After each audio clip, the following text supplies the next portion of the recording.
All right, so one of the basics for powerlifting, for building strength, is the good old deadlift. And what's really cool about the deadlift, if you are a bigger guy, there actually is a point where you can get too fat, where the deadlift gets more uncomfortable.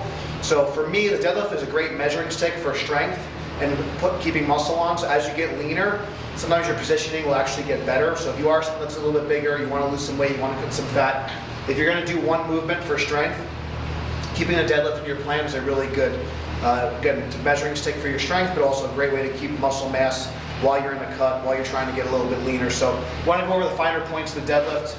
If you want to work your lower back, your glutes and hamstrings a little bit more, doing what's called a conventional stance, where your hands are going to be outside your feet.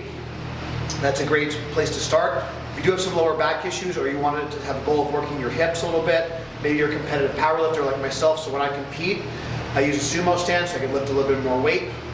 And then if I'm just doing bodybuilding training and I'm just trying to build up my butt, my glutes, my hamstrings, because everyone likes a fat tush, then we're going to use a conventional stance. So sumo stance is going to be good if you want to kind of take a little bit of stress off your back or work your hips, or if you have aspirations of being a competitive lifter. So we're going to go through both.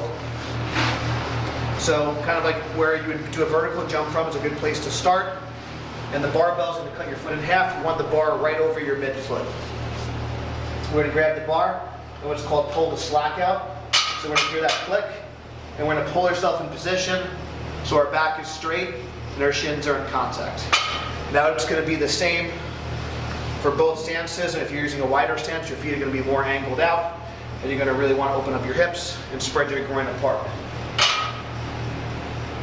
So same positions, except the stance is different.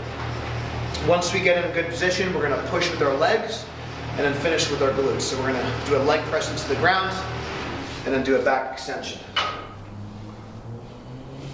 So that's the first part: legs, hips, knees, and then hips, okay? So that's a conventional stance. And then if you want to do a wider, if you work the hips a little bit more, that's the sumo lift. So that's how you deadlift for strength. And then we're going to build up an appetite. We're going to pull some heavy shit. And then we're going to have some poke bowls. And I can't wait. Stay tuned.